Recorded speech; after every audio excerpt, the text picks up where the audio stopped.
The summer of 1991 brought forth the birth of Nathaniel Nate Richards in the bustling city of Chicago, Illinois, a place where ambition thrived, but so did isolation. Raised in a family where intellectual achievements were lauded above all else, Nate's parents, both prominent academics at Harvard University, instilled in him a relentless drive for success. But there was a cost. His mother's stern yet loving encouragement to excel academically was never matched by emotional warmth.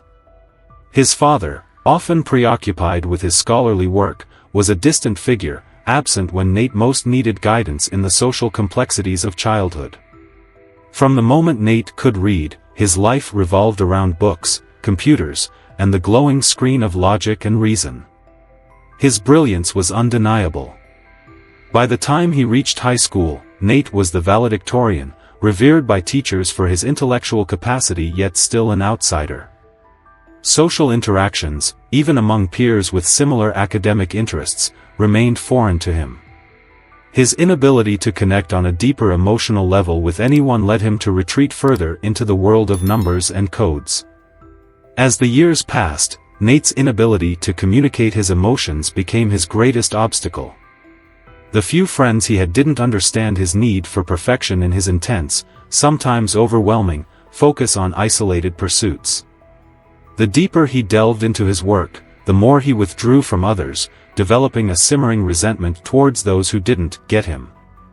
They were the lucky ones. He believed they could effortlessly glide through life's social intricacies, while he was trapped in a labyrinth of his own making, his mind constantly racing but his heart still. By the time Nate reached his 20s, he had achieved the professional success that most would envy. A software engineer by trade, he landed a job at a prestigious tech startup in San Francisco in 2015. His ideas were revolutionary. His tireless work ethic earned him accolades, but the personal satisfaction he anticipated was elusive. His life, despite its outward success, felt hollow. Nate's relationships were fleeting, short-lived affairs that ended in frustration and bitterness. The therapists he reluctantly saw in his late 20s began hinting that he might have high-functioning autism, a diagnosis that made sense to Nate but offered little comfort. It didn't explain why he could never get close to anyone, why every human connection felt like a puzzle he couldn't solve. His rise in the tech world made him admired by colleagues but also kept them at arm's length. As he entered his 30s, Nate was living a paradox. He was deeply lonely, despite his success. His parents, now retired and traveling the world, were mostly absent from his life. He filled the void with work, endlessly coding and creating, trying to convince himself that professional accomplishment was enough to fill the cavernous emotional gap that had defined his life. It was during this period of emotional vulnerability, when Nate had all but given up on finding genuine connection, that Izzy Porter entered his life again, albeit by accident, on a crisp evening in October 2022. Their paths had crossed once before, years earlier, when they were both young, bright, and full of dreams. Now, after years of silence, the digital age brought them back together in a way neither could have expected. It wasn't the rekindling of a friendship, but the spark of something darker, something Nate would soon obsess over, an obsession that would shatter both their lives. Izzy Porter, too, had spent the years since their first meeting in a similar state of transformation. Born in 1993 in Atlanta, Georgia, she was the youngest of 3 siblings, raised in a home where intellect was a staple. Her mother, an English teacher, and her father, a civil rights attorney, had high expectations for her. But unlike Nate, Izzy felt the pull of both family expectations and a fierce desire to break free from them. She was charismatic, a force to be reckoned with in social situations. People gravitated toward her, not because of her status, but because of her warmth and ability to connect. But deep inside, Izzy was always searching for something more. Her journey of self-discovery, particularly around her sexuality, added layers to her identity that she was still learning to navigate, especially in a society that often placed labels on things she wasn't ready to define. By 2022, Izzy had risen to prominence in her career, becoming a senior marketing executive in Chicago. She was at the top of her game, adored by her colleagues, but still questioning the choices that had led her here. Despite her career success, there was an emptiness, a longing for deeper connection and meaning in her personal life. She'd long since moved past any lingering thoughts of Nate. Until one night, on a whim, she swiped right on a dating app and saw his face staring back at her, a face she hadn't seen in years, a face she never thought she'd encounter again. Neither of them could have anticipated the dark spiral their unexpected reconnection would ignite. Neither of them could predict how this chance meeting would end in tragedy. The lines between love and obsession, between connection and control, blurred all too quickly. What began as a chance for closure would soon evolve into a dangerous game that neither of them could walk away from unscathed. It was on a crisp autumn evening in October 2022, at a crowded tech industry and networking event in the heart of San Francisco, where Nate and Izzy's worlds collided once again. The city, with its endless possibilities and cutting-edge innovations, was the perfect backdrop for the convergence of two lives that had been so drastically different yet so inexplicably intertwined. The event, an annual gathering of tech moguls, entrepreneurs, and influencers, was a far cry from the world Nate had secluded himself in. The suits, the conversations, the laughter, it all felt alien to him, and yet he had come, driven by his need to prove his worth in the tech world, to expand his ideas, to make the next great leap forward in artificial intelligence. Izzy, on the other hand, was a natural in environments like this. As the marketing executive for a rising tech firm, she exuded confidence, captivating everyone she spoke to with her wit, charm, and sharp intellect. Her presence was magnetic. When she entered a room, people took notice. She had perfected the art of making others feel at ease, blending personal storytelling with professional expertise. And tonight, in front of a small crowd gathered around her, she spoke about a new marketing campaign that had taken the tech world by storm. The ideas were bold, creative, and undeniably effective, a reflection of who she was, a woman in control of her career, with no time for distractions. It was in that moment, as Nate stood quietly at the edge of the room, his eyes fixed on her, that he felt something stir inside him. There was an undeniable pull, a recognition, an inexplicable force drawing him to her. Nate had no words for it, just a sense of longing and fascination. She was radiant, the kind of person who seemed to shine brighter in a room full of people. Nate, usually so composed and controlled, found himself moving closer, his heart beating faster as if his body was acting of its own accord. He hadn't anticipated this, hadn't planned for this sudden rush of emotion. His thoughts, usually so precise and logical, faltered as they focused on her. After her presentation, as the crowd began to dissipate, Nate found his opportunity. With a nervous breath, he approached her, clumsily introducing himself. His voice, usually steady, faltered as he spoke. I'm Nate. I work at a startup in AI. I just wanted to say, that was impressive. Your ideas are groundbreaking. Izzy turned to him, intrigued by the man who spoke with such seriousness but whose words clearly reflected his admiration. She raised an eyebrow, the corners of her lips curving into a small, knowing smile. Thank you, Nate. It's always good to meet someone who appreciates a little out-of-the-box thinking. What do you work on? For a moment, Nate stumbled over his words, struggling to translate his thoughts into coherent speech. He'd spent years building systems, programming, analyzing data, but here, talking to someone like Izzy, he was out of his element. Yet, there was something about her, something that made him feel like he had a chance to truly connect. I work in artificial intelligence. I'm part of a team developing autonomous systems for, well, better decision-making algorithms, he managed, adjusting his glasses nervously. Izzy nodded, impressed, her gaze never leaving his. Interesting. So, we're both in the business of innovation, just in different ways, she mused. The conversation continued, awkward at first, but gradually easing into a natural flow. There was an undeniable chemistry between them, an intellectual and emotional connection that neither of them could easily ignore. Despite Nate's awkwardness and Izzy's polished exterior, they found common ground. They exchanged contact information, and as they parted ways that evening, both felt a sense of potential that hung in the air like electricity, unspoken but palpable. Over the next few weeks, their communication moved from professional emails to personal text messages. Casual, at first, and then gradually more frequent, more intimate.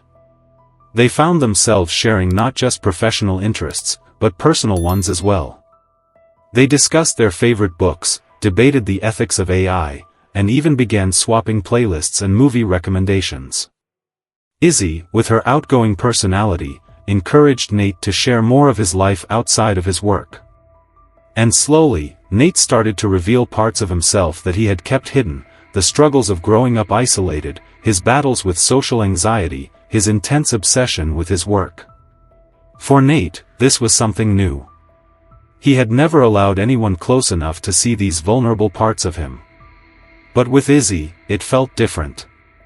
She listened without judgment, and her empathy, though not overt, was comforting. Izzy, too, found herself drawn to Nate in ways she didn't expect. His intelligence was captivating, but it was his honesty, his willingness to open up, that intrigued her the most. For someone who had spent so long building walls around herself, Nate seemed to tear them down with his quiet sincerity. Their first date was a trip to the Art Institute of Chicago, where the differences in their personalities were evident. Nate analyzed the art with his usual meticulous eye, delving into historical context and technical details, while Izzy immersed herself in the emotional resonance of each piece, letting the art speak to her heart. It was an odd but beautiful balance. They were different, yet they found a shared space in their contrasting approaches to the world. As the evening wore on, their connection deepened, and for a brief moment, Nate felt a flicker of hope, that perhaps this woman, so full of life and warmth, could see him for more than just the distant, awkward figure he often portrayed. For the first time in years, he felt like he might have a chance at something real. But as their relationship began to blossom, so too did the tensions. Beneath the surface, the first cracks began to appear. Nate's need for control, his inability to fully express his emotions, began to surface in small, subtle ways. Izzy, for all her charm and strength, began to feel a subtle pressure, a pressure that was unspoken but nevertheless present. In their moments of shared joy, there lingered the faintest hint of unease, the feeling that, despite their intellectual chemistry, something wasn't quite right. It would only be a matter of time before the cracks in their relationship would widen into something far more dangerous, something neither of them could have predicted. As the days turned into weeks, the relationship between Nate and Izzy blossomed into something deeper, yet more fragile than either of them realized. What had started as an exciting intellectual connection soon began to reveal the complexities and fractures that lay beneath the surface. At first, the differences in their personalities had been charming. Nate's quiet, reserved nature balanced out Izzy's outgoing confidence. He encouraged her to slow down and reflect, while she urged him to embrace life beyond the confines of his work. It seemed like a perfect match. But as time went on, Nate's need for structure and predictability began to clash with Izzy's spontaneous and adventurous spirit. Nate, who had lived his life by rigid routines, found himself becoming increasingly agitated whenever Izzy strayed from the plan. Her career was taking off, with frequent travel and new opportunities emerging at every turn, but this success, this independence, began to create friction. Nate had always struggled with feelings of abandonment, and as Izzy's work demanded more of her time and energy, Nate began to spiral. The love he had once viewed as a beautiful connection now felt like a cage from which he could not escape. Izzy had always prided herself on being able to juggle her personal life and career, but even she couldn't deny the toll it was taking. The pressure to constantly prove herself, both professionally and personally, was mounting. Her promotion, a dream come true in many ways, came with new responsibilities that kept her on the road for weeks at a time. She had taken the job for the challenge, the excitement, but now she found herself struggling to maintain the balance. Nate's increasing possessiveness was only adding to the strain. What had once been endearing, his desire to spend time with her, his interest in every detail of her life, was now suffocating. He wanted her to be there, all the time, with him. His dependency on her grew to the point where she felt more like his anchor than his equal partner. The tension reached a boiling point one evening when Izzy received a promotion that would require extensive travel, including a move to Los Angeles, California. She had been prepared for the change, excited about the opportunities ahead, but when she told Nate, his response was not one of support or pride. Instead, he reacted with a mixture of fear and anger. His face flushed, his hands trembled as he tried to maintain control over his emotions. "Izzy, you can't do this. I won't be able to handle it," Nate said, his voice tight with panic. Izzy tried to reason with him, but the words came out in a torrent of frustration. "I can't put my life on hold for you, Nate. This is a huge opportunity for me, and I can't let you stand in my way." The words stung more than Izzy had realized. Nate's eyes, once so full of admiration, now glinted with something darker, something desperate. His mind raced as he began to imagine a life without her, and the thought sent him into a frenzy. "You don't understand. You'll be gone all the time. How am I supposed to deal with that? How can you just leave me?" His voice cracked as he spoke, the insecurity and fear pouring through his every word. Izzy, now realizing just how deep his dependency had become, felt a sickening knot form in her stomach. She had tried, for months, to reason with him, to support him, but it was clear now that their relationship was no longer healthy. He was not just her partner, he was becoming her responsibility, her burden. She had to make a choice, and as painful as it was, she knew that it was time to let go. That night, as the weight of their arguments lingered in the air, Izzy made the decision to break up with him. She had been contemplating it for some time, but the words finally came out, in the cold quiet of her apartment in Chicago. "Nate, this isn't working. I can't keep living like this. We're not right for each other. I need space. I need to grow, and I can't do that with you constantly pulling me down."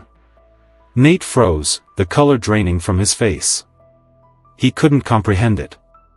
To him, this wasn't just the end of a relationship, it was the collapse of everything he had worked for, everything he had obsessed over for months. The thought of losing her, of being abandoned once again, tore at him. The rejection felt like a betrayal, one that he could never fully accept. "No, Izzy. You can't leave me," he said, his voice rising with panic. "I won't let you." But Izzy, her heart heavy but resolute, knew that her decision had been made. She left him standing there, his figure shrinking in the dim light of the apartment, a silent, angry specter. She closed the door behind her, the finality of it echoing through her bones. In the days that followed, Izzy threw herself into her work, using her career as a buffer to keep her mind off the emotional fallout. She had made the right decision, she told herself over and over, but there was a lingering sadness. The breakup had been painful, yes, but it was also necessary. She began traveling for work again, this time with a newfound sense of freedom. Yet, her thoughts kept returning to Nate. There were moments when she wondered if she could have done more to help him, to understand him better. But in the end, she knew that it wasn't her responsibility to fix him. For Nate, the aftermath was far different. The rejection, the end of their relationship, sent him spiraling. The walls he had so carefully built around himself came crashing down. The loneliness that had once been a quiet companion now roared like a storm inside him. He became obsessed with the idea of getting Izzy back, and the more he obsessed, the deeper he sank into depression. His work, once his greatest pride, began to suffer. He became withdrawn, distracted, and erratic, no longer the brilliant, driven engineer he once was. His colleagues noticed the change, but they kept their distance. No one knew how to help him. The therapy sessions he had been attending now seemed pointless. Instead of focusing on his personal growth, Nate fixated on his past with Izzy. He couldn't move on. His obsession with winning her back consumed him entirely. Every moment of his waking hours was spent thinking about her, replaying every interaction they had, every word she had said. It was as if he were trying to unlock the secret to her heart, trying to figure out where everything had gone wrong. In his mind, there was no closure, only unfinished business. He had to fix what had been broken. And as the days turned into weeks, Nate's obsession began to manifest in darker ways. The days following Izzy's rejection were marked by an overwhelming sense of turmoil for Nate. What had once been a quiet, almost controlled sense of loneliness now transformed into a raw, agonizing obsession. His mind, once sharp and focused, spiraled into chaos. He could not understand why she had rejected him. How could she walk away after everything they had shared? The idea of losing her consumed him entirely, every waking thought fixated on the belief that he was meant to be with her, that they were connected in a way no one else could ever understand. Nate's obsession grew darker by the day. The therapy sessions he had once attended in an attempt to understand his struggles with social interactions and emotions now seemed futile. Instead of healing, his mind locked into a pattern of destructive rumination. He began to believe that Izzy's rejection wasn't real. He convinced himself that something, or someone, was manipulating her, turning her away from him. In his mind, this was not just a breakup, it was a conspiracy. Everyone around him, including his therapist, was somehow part of the grand scheme to keep him and Izzy apart. He started following her. Slowly at first, a drive by her apartment on weekends, a glimpse of her at a coffee shop, watching her from a distance when she visited certain stores. Each sighting only fueled his delusion that he could somehow win her back. He took note of every detail, memorizing her routine, her favorite spots. In his twisted mind, he was trying to understand her better, to piece together the clues that would lead him to her heart again. One evening, as Izzy was finishing up work in the heart of Chicago, Nate found himself outside her building. He had no plan, no real idea of how to proceed, only the desperate urge to see her, to speak to her, to make her understand how deeply he cared. He couldn't fathom the fact that she had moved on. To him, it was just a temporary separation, a misunderstanding that he could fix. It was a cool October morning in 2022, the air crisp and fresh, when Izzy left her apartment to go for her usual jog. Her routine was comforting, a way to center herself before the demands of the day took over. Little did she know that Nate had been watching her for days, carefully planning his next move. He stood across the street, hidden in the shadows, his breath quickening as he saw her approaching. His heart pounded in his chest, but there was a strange calmness that overtook him, as though everything was leading up to this one moment. He gripped the bouquet of roses in his hand, his fingers trembling.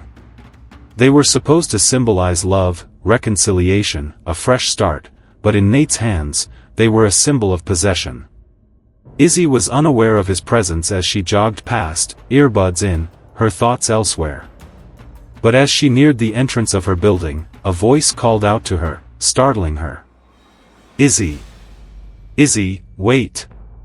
She froze, the sound of her name cutting through the morning air. Slowly, she turned, and the sight of him, Nate, standing there, his figure gaunt and disheveled, brought an immediate chill down her spine. His face was pale, his eyes wide with a mix of desperation and something darker. "Nate?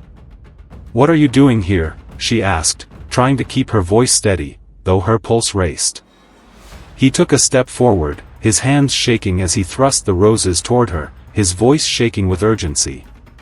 "Izzy, please, we need to talk. I know you didn't mean what you said. We belong together." The words fell from his lips in a frantic rush. Izzy stepped back, her instinct screaming at her to flee, but she forced herself to remain calm. She had heard this before, his pleas, his promises. But this time, there was something different about the way he spoke, something wild and unsettling. "Izzy, you don't understand. They've been lying to you, manipulating you. I'm the only one who truly loves you, Nate continued, his voice cracking, his grip tightening on the bouquet. Izzy's heart pounded in her chest. She instinctively stepped back, her hand reaching for her phone, fingers hovering over the 911 dial. Please, Nate, this isn't healthy. You need to leave. I've moved on. You have to let go, she said, her voice shaking with a mixture of fear and sorrow. But Nate wasn't listening. His mind had already shifted from desperation to rage. He advanced on her, his free hand reaching out for her arm. His face contorted with madness, and Izzy's breath caught in her throat as she twisted away from his grip. You don't get it, Izzy. You're mine.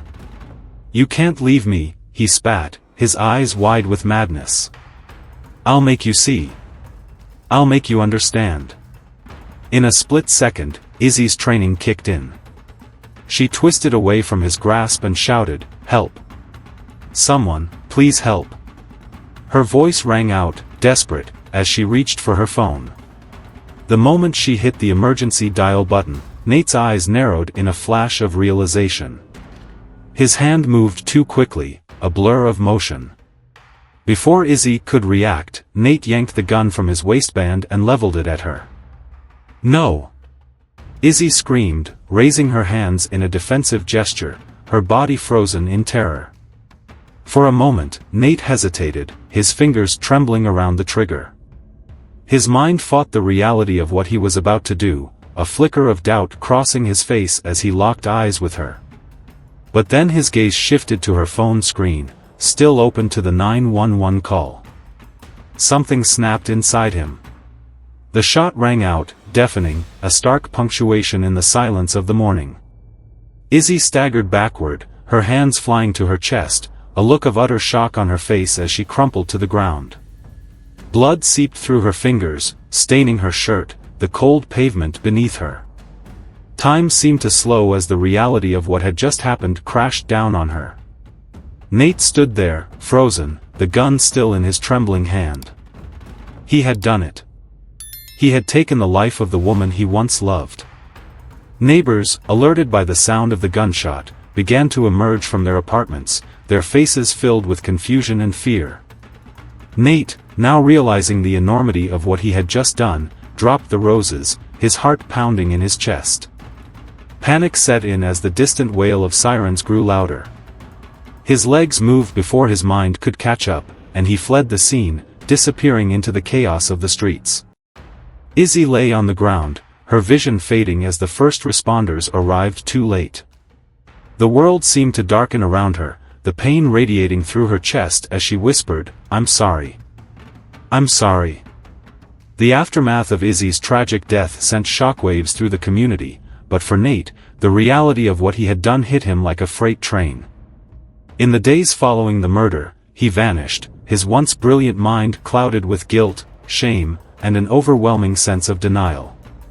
He had been hunting for closure, for a sense of control over the relationship, but what he had created was a nightmare from which he could never wake. Detective Elena Vasquez, a seasoned investigator with the Chicago Police Department's homicide unit, was the first to arrive at the scene. She had seen her fair share of brutal crimes, but this one felt different. The cold, lifeless body of Izzy Porter, lying in a pool of blood on the sidewalk, was the most haunting image she had ever faced. There were no signs of forced entry, no robbery. Just the discarded bouquet of roses and the single shell casing that told a story of obsession gone terribly wrong. As the first responders tried to save Izzy, Detective Vasquez began her methodical work of piecing together the events that led to the senseless act of violence. Witnesses from the building where Izzy lived were quickly interviewed, and a neighbor reported seeing a man matching Nate's description fleeing the scene moments after the gunshot rang out. The description was vague, but it was enough to set the investigation in motion. Izzy's phone, still clutched tightly in her hand, became a critical piece of evidence. When it was examined, the search history revealed the disturbing truth. There, in the app's notifications, was a conversation with Nate. Messages that had seemed innocent at first glance now stood as the final, chilling evidence of his obsession. His persistence in trying to contact her had become unbearable, and in one final, desperate attempt to fix what he saw as a broken connection, he had gone too far. Nate was quickly identified as the prime suspect. His whereabouts became the focus of the investigation, but he had already disappeared. A nationwide manhunt ensued. Days passed, but it wasn't until the second day after the murder that a breakthrough came. A homeless man, who had been in the area, reported seeing someone matching Nate's description entering an abandoned warehouse on the outskirts of the city. The tip was initially met with skepticism, but given the lack of other leads, Detective Vasquez decided to pursue it. She led a tactical team to the location, preparing for the worst. As the officers moved in, they found Nate, barely recognizable from the man they had seen in photos. His clothes were ragged, his face gaunt, and his eyes vacant, like a man who had lost everything. He offered no resistance as they took him into custody. In the interrogation room, Nate's mental state was unraveling. The cold, calculating nature that had once defined him was now replaced with frantic ramblings. He spoke of conspiracies, of his undying belief that he and Izzy were meant to be together. His words were incoherent at times, filled with delusions and desperate fantasies. It became clear to Vasquez that Nate was not only guilty but mentally unstable. Within hours, Nate's public defender requested a psychological evaluation to determine his competency to stand trial. The case was about to take a long and complicated legal turn. As the trial proceeded, forensic psychiatrists were called in to evaluate Nate. Their findings were chilling. Nate was diagnosed with a severe personality disorder, which led the defense to argue for his placement in a psychiatric facility rather than prison. However, the prosecution painted a different picture, showing a man who had planned and premeditated the murder. They argued that Nate's obsession with Izzy was the driving force behind his actions, not a momentary lapse in judgment. The court would have to decide whether he was fit to stand trial. The trial was both a spectacle and a solemn reminder of the dangers of unchecked obsession. As the evidence mounted, it became clear that Nate's lack of emotional intelligence, his inability to process rejection, and his overwhelming need for control had led to this catastrophic act. The jury deliberated, and Nate was found guilty of first-degree murder but was also deemed mentally ill. He was sentenced to life in a high-security psychiatric facility, with the possibility of transfer to prison if his mental state ever improved. The community struggled to heal in the wake of the tragedy. Izzy's death was a stark reminder of the dangers of emotional manipulation, stalking, and obsession.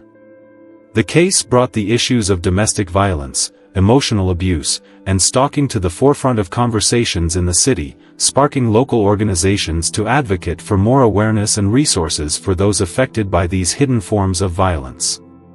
It served as a wake-up call for many, underscoring the importance of setting healthy boundaries in relationships and recognizing the signs of toxic behavior before it spirals out of control. Izzy's family, though devastated by her loss, found some solace in knowing that her story had opened up an important conversation. They knew she had touched many lives with her warmth, intelligence, and kindness, and they would not let her death be in vain. This story serves as a profound lesson for us all. It's a reminder of the importance of recognizing the signs of unhealthy relationships, the dangers of emotional dependency, and the need for clear boundaries. Izzy's story is a tragic one, but it holds a vital lesson for everyone: to recognize toxic patterns early, to seek help when necessary, and to protect our mental and emotional well-being. What do you think about this story? Have you ever encountered or seen someone struggle with unhealthy relationships? Let us know your thoughts in the comments below. How do you think we can better prevent such tragedies? Your voice matters in raising awareness. Please like, share, and subscribe for more real-life stories and lessons learned. Thank you for watching.